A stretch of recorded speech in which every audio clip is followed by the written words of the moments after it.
राष्ट्रपति आदिवासी हैंगे ना? ठीक है। राम मंदिर का इनॉग्रेशन हुआ, आपको टीवी पे उनका चेहरा दिखा? क्यों नहीं? ये फिर से बोलो, क्यों नहीं? क्योंकि वो आदिवासी हैं, हिंदुस्तान की राष्ट्रपति हैं। मगर उनको सीधा मैसेज दिया गया कि राम मंदिर के इनॉग्रेशन में आप राष्ट्रपति हो, कुछ भी हो, आप आदिवासी हैं, आप अंदर नहीं आ सकती हैं। सोच वहां से शुरू होती है।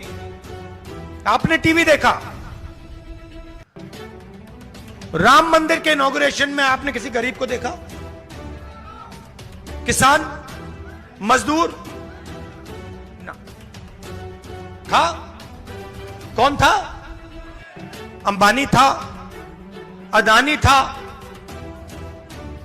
बॉलीवुड की पूरी लाइनअप थी, सारे के सारे थे, उद्योगपति अरबपति थे। मगर राम मंदिर के इनॉग्रेशन में एक गरीब नहीं था, एक किसान नहीं था, एक बेरोजगार युवा नहीं था, एक विकलांग नहीं था, कोई नहीं था। दो हिंदुस्तान बने हुए हैं, एक 5% वाला और दूसरा बाकी लोगों। और किसी भी एरिया में आप देखो, कहीं भी देखो,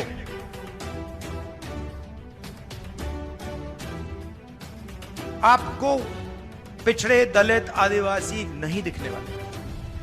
हिंदुस्तान की सबसे बड़ी 200 कंपनियों की लिस्ट निकालो, उनके मालिकों के नाम पढ़ो,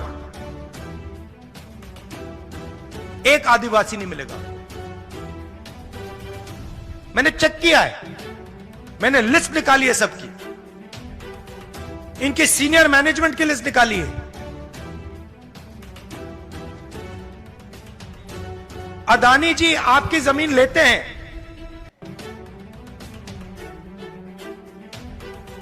आपका जल छीनते हैं, जंगल छीनते हैं, मगर उनकी कंपनी में सीनियर लेवल पे आपको एक आदिवासी नहीं मिलेगा, एक दलित नहीं मिलेगा, एक पिछड़ा नहीं मिलेगा, और हिंदुस्तान की सबसे बड़ी 200 कंपनियों में नहीं मिलेगा। मीडिया में देखो, खारगे जी कह रहे हैं सिर्फ नरेंद्र मोदी दिखते हैं। कारण है, इनके मालिकों की लिस्ट निकालो, इनके बड़े बड़े रिपोर्टर्स की लिस्ट निकालो, एक पिछड़ा नहीं मिलेगा, एक दलित नहीं मिलेगा, एक आदिवासी नहीं मिलेगा।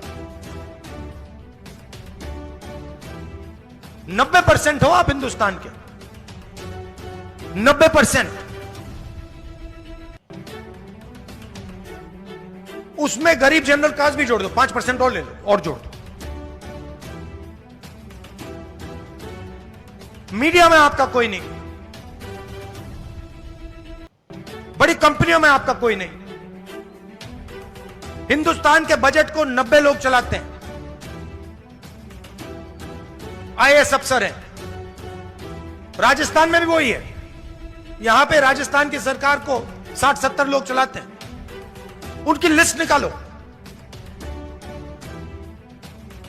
दिल्ली वाली मैंने निकाली है, उत्तर प्रदेश की निकाली है, राजस्थान की नहीं निकाली है, निकाल दूंगा। आपको एक आदिवासी नहीं मिलेगा। 90 में से 3 पिछड़े वर्ग के लोग हैं, 3 दलित हैं, एक आदिवासी। अगर हिंदुस्तान की सरकार 100 रुपए खर्च करती है बजट में, तो आदिवासी अफसर जिनकी आबादी 8% है, वो 100 रुपए में से 10 पैसे का निर्णय लेता है। तो आपकी भागीदारी कहीं है ही नहीं। तो फिर मैंने अपने आप से सवाल पूछा, भाई ये कंपनियों में नहीं है, ये मीडिया में नहीं है, ये प्राइवेट अस्पतालों में नहीं है, ये प्राइवेट स्कूल यूनिवर्सिटी कॉलेजेस में नहीं है, ये सरकार में नहीं है, तो है कहां? फिर मैंने मनरेगा की लिस्ट निकाली, उसमें आदिवासी, पिछड़े, दलित सब भरे हुए हैं। कॉन्ट्रैक्ट लेबर की लिस्ट निकाली, मजदूरों की लिस्ट निकाली, उसमें भरे हुए हैं। 90% का काम हिंदुस्तान में मजदूरी करने का है, 5% का काम देश की हर संस्था को कंट्रोल करने का है। कहीं भी देख लीजिए आप, तो ये हिंदुस्तान की प्रगति का सबसे बड़ा सवाल है। प्रगति करनी है तो एक ऐतिहासिक काम करना होगा। जैसे जब तो चोट लगती है, डॉक्टर आपसे कहता है एक्सरे करो, कहता है ना, कहता है, वैसे ही मैं कह रहा हूं, हिंदुस्तान के गरीबों को चोट लग रही है, दलितों को, आदिवासियों को, पिछड़ों को, गरीब जनरल कास्ट को चोट लग रही है, एक्सरे करा दो। और मैं तो कह रहा हूं एक्सरे के बाद मैं एमआरआई भी कराऊंगा। कितना पैसा किसके हाथों में है, कौन सी संस्था किसके कंट्रोल में है, मीडिया में कितने लोग आदिवासी, दलित, पिछड़े, बड़ी बड़ी कंपनियों में कितने आदिवासी, दलित, पिछड़े, प्राइवेट स्कूल, कॉलेज, ये सारा का सारा निकाल दूंगा मैं। और फिर आपको अपनी सच्ची शक्ति समझ आएगी। आज आपको बात नहीं समझ आ रही, आप सोच रहे हो कि आप में शक्ति नहीं है। 10 में से 9 लोग आप हो,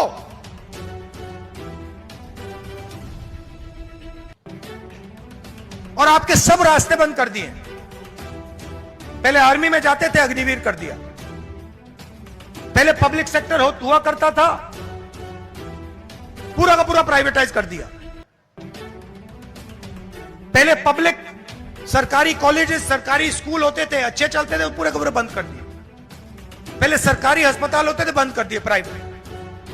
तो जब भी आपके जेब से पैसा निकलता है, वही 5% के जेब में जाता है। पेट्रोल का पैसा भरते हो, 5% के जेब में जाता है।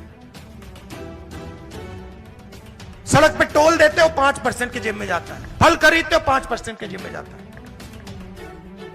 आप जितनी जीएसटी देते हो, उतनी अदानी देता है। आप टी शर्ट खरीदो, 200 रुपए की टी शर्ट खरीदो, 300 रुपए की टी शर्ट खरीदो, वो खरीदे, जितनी आप देते हो उतनी वो देता है। आप मजदूरी करते हो, वो प्राइवेट हवाई जहाज में उड़ता है, टैक्स एक जितना।